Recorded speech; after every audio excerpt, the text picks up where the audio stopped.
Hi everybody, it is your girl Nia, also known as Niba Nivea. Welcome to my page if you're new, and welcome back if you're returning. Today it's just going to be a simple video. I just thought that I would take all my 200 markers that I have and do some color swatching because I never got to do that, and I realized that if I don't have at least a color swatching page, it's going to be hard for me to figure out what type of color I want to use for my art. And so y'all are going to help me go through it. This huge pack. I don't know how to pronounce these markers, so y'all read that. So somehow I'm gonna condense this into like at least a 7 to 8 minute video and go through all these markers and color swatch them. So I decided to print out these color swatch pages, and honestly I had to print out about 4 of them to get these 200 colors to fit in. It would have been nice if I could somehow print out a huge one, but this is what we're working with, and I think I like it this way. I think I might hole punch the corner and just, yeah, it reminds me of like one of those things that, you know, you look at in a nail salon to choose like your colors. But I'm gonna time-lapse this video because this is rather gonna be lengthy, so let's get to it. These are the markers that I have been using for the past couple of months. Would I recommend them? Yes, but here's the thing.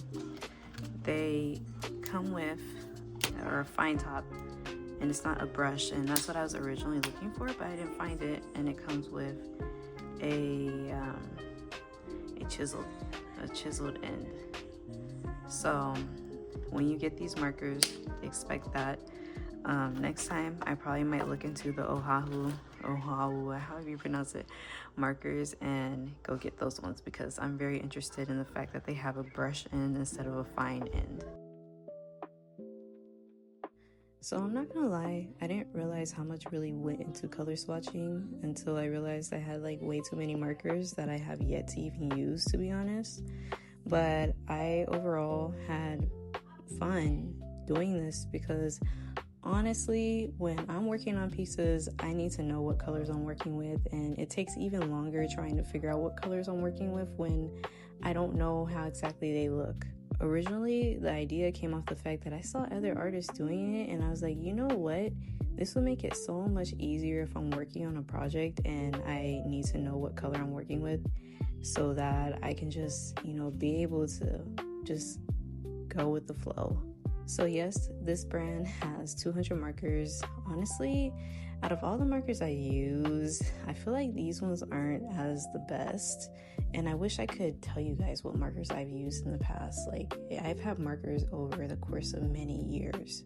In fact, the last ones that I had before they got stolen in Japan were probably my best ones. So I don't really like how these colors turned out because they seem very plain to me. But these happen to be probably the most affordable markers that I could purchase at the time, but I am looking to upgrade. I did get these markers off of Amazon, so I will put that link in my comment section in my descriptions below so that if you guys like how these markers turn out, you guys can get them.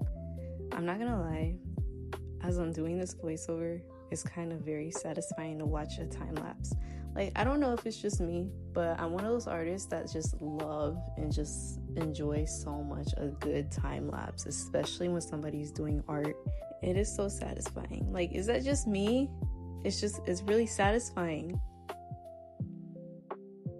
If you enjoyed that video, definitely like, subscribe, and leave a comment below for more. And ultimately, join my polls because I really would love to know what more you guys would like to see out of me and what you would like to see on my page as I do drawing and clay. So thank you guys for watching, and peace, love, art, and God bless.